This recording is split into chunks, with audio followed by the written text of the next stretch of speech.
చరిత్ర సృష్టించినోడు ఇప్పుడు ఆ చరిత్రని తిరగరాయబోతున్నాడు. అబద్ధాల గోడల్ని బద్దలు కొట్టి నిజాలను రాగా మీ ముందుంచబోతున్నాడు. నిజమైన వార్తల కోసం వెంటనే డౌన్లోడ్ చేసుకోండి రా యాప్ని.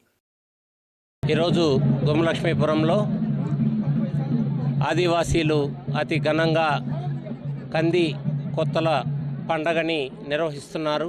ఈ సంబరాలు ప్రతి సంవత్సరం కూడా డిసెంబర్ ఆఖరి వారంలో నిర్వహిస్తారు. ఈ ఆదివాసీలు తమ సంప్రదాయంగా తరతరాల నుంచి కూడా ఈ జాతరని జరుపుకుంటూ ఉంటారు.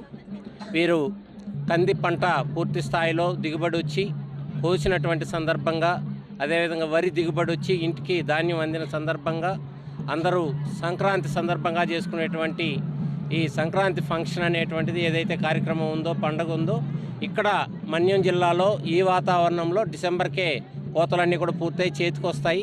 ఈ కంది కొత్తలు పండగ సందర్భంగా కంది పంట ఇంటికి వస్తుంది, అదేవిధంగా వరి కూడా ఇంటికి వస్తుంది. వీరు ఈ కంది కొత్తల పండగ జరుపుకునే వరకు కూడా అందులో ఉన్నటువంటి ఏ గింజను కూడా తినకుండా దాన్ని ఒక ఆచారంగా తీసుకురావడం జరిగింది.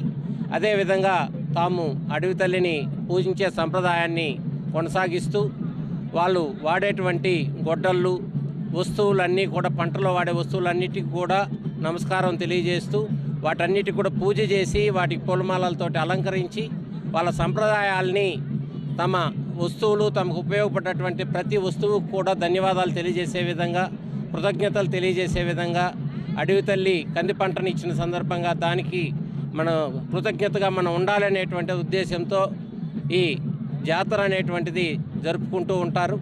ఇది నిజంగా ఒక గొప్ప సంప్రదాయం.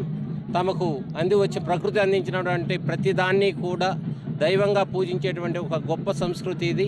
తమ సంప్రదాయంలో భాగంగా సుమారు 35 నుంచి 40 గ్రామాల వాళ్ళు ఈరోజు ఇక్కడ గుమ్మలక్ష్మీపురానికి వచ్చి ఇంత అద్భుతంగా వాళ్ళు తమ ఆనందాన్ని వ్యక్తం చేసుకుంటూ, డప్పులు కొట్టుకుంటూ, నృత్యాలు చేస్తూ, గిరిజన నృత్యాల సంప్రదాయాన్ని కాపాడుకుంటూ ఆనందాన్ని ఒకరితో ఒకరు పంచుకోవడం అనేటువంటిది చాలా విశేషమైనటువంటి విషయం. అలాగే ఇది మన్యం జిల్లాలో అతిపెద్ద పండుగల్లో, గిరిజనుల పండుగల్లో అతిపెద్ద వాటిలో రెండవది. ఈ సంప్రదాయాన్ని గౌరవించే విధంగా ఈ పండుగ జరుగుతుంది. దీన్ని కూడా మరింత వెలుగులోకి తీసుకొచ్చేటువంటి ప్రయత్నం చేయడం జరుగుతుంది.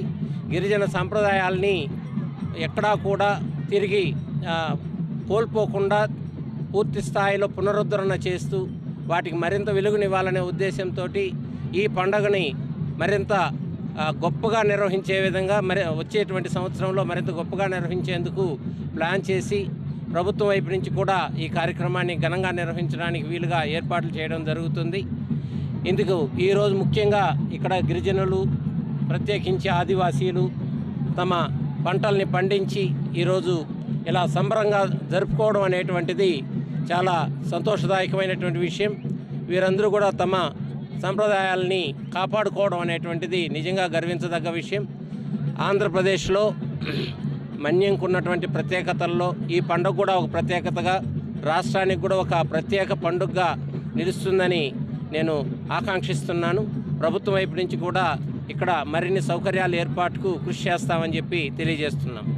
చరిత్ర సృష్టించినోడు ఇప్పుడు ఆ చరిత్రని తిరగరాయబోతున్నాడు. అబద్ధాల గోడల్ని బద్దలు కొట్టి నిజాలను రాగా మీ ముందుంచబోతున్నాడు.